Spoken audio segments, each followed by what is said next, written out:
Hello, in this video, let's do some more practice with equilibrium, specifically writing out the expressions for equilibrium constants and some Le Chatelet's principle practice. So first, let's remind ourselves about the important points about equilibrium constants. You can go ahead and pause the video and refresh on what an equilibrium constant is, as well as the reaction quotient, another important concept in equilibrium.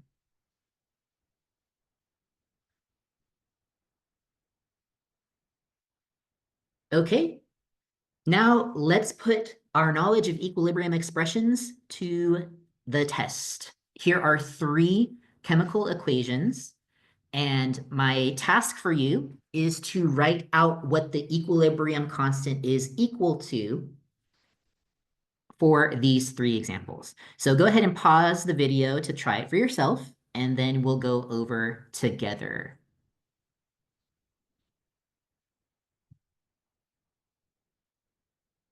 Okay, the first one, 2Hg2O makes 4Hg plus O2. The equilibrium constant is equal to the concentration of O2. One thing about equilibrium constants is we do not put pure liquids or pure solids into the expression. So the only non-liquid or solid is O2 gas. That's a product, so it goes on top. And when we have a situation like this where there's nothing to put on a bottom, we just put a 1. So it's O2 divided by an invisible 1. And that would be our first answer. The second one, HC2H3O2 plus H2O makes H3O plus C2H3O2 minus.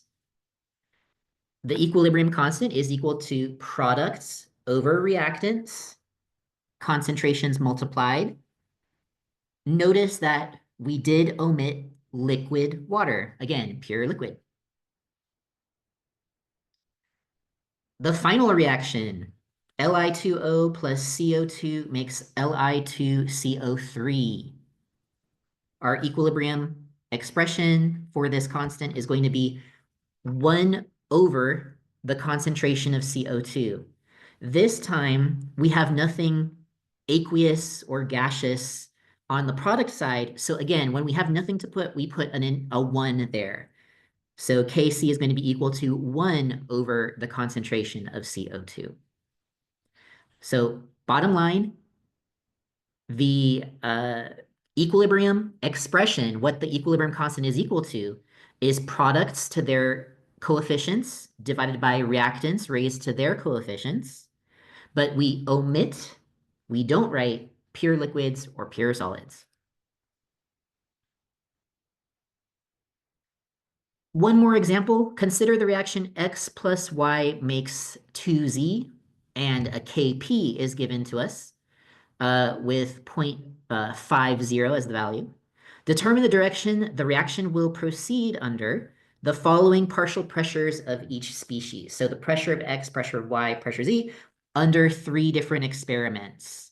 So first, why don't you pause the video and try this for yourself before we begin. And now, as you're thinking about it, if you need a little bit of a hint, thinking about Q is helpful, and perhaps using the number line method that we looked at in lecture would be helpful.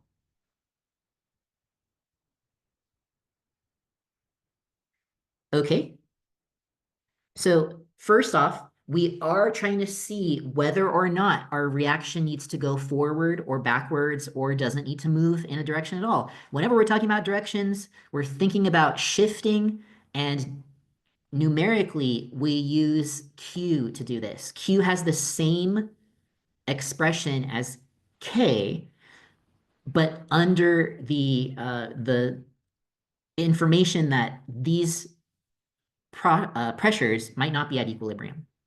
So it's pressure of Z squared over pressure of X times pressure of Y.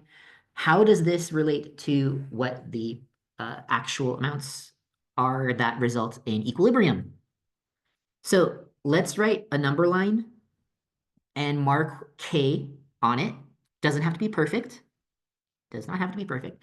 And now, what do the current concentrations in part A tell us about the difference between Q and K?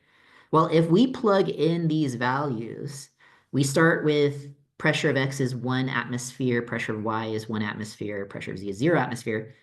Well, we're going to get Q is equal to 0. So clearly, Q does not match K. So the current concentrations, or I should say pressures in this case, do not match what is needed for this reaction to be in balance. So what direction will the reaction have to move in? Well, if Q is smaller than K, and we think about products are on the top of my number, and the reactants are in the denominator of my number, then it tells me my numerator is not big enough. In other words, I don't have enough product. So what direction do I need to move in order to make more product? I have to move to the right. So the reaction will move forward. And on a number line, it actually is a nice visual that since Q is further to the left that we need, the reaction has to go pointed. You see the arrow points to the right to get to K. It's always trying to travel to K. What happens if you plug in the values for part B? Is this going to need to move left, move right, or is perfect? When you plug in these values, you get a Q is equal to 4. This time, the numerator is too big relative to the denominator, and the numerator was products. So the reaction has to get rid of product and make more reactants. So what direction does it have to go in for that to be the case? It has to go left. So part B, the answer is it has to shift left. And part C, what happens if all the concentrations are equal? Well, I mean, it depends. How does having all the same concentrations affect Q?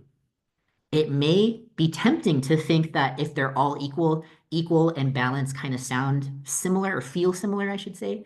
But that's not the case. We have to plug it in. And if you plug in all equal values into the expression, you'll get a Q of 1, except a Q of 1 is still bigger than the equilibrium constant.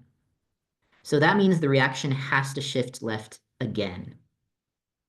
Okay, so when it comes to equilibrium expressions are really important to write, as well as interpreting what has to happen in a reaction when we have a current amount of reactants and products. What directions do we shift? That's where Q is helpful for that. Alrighty, thank you very much.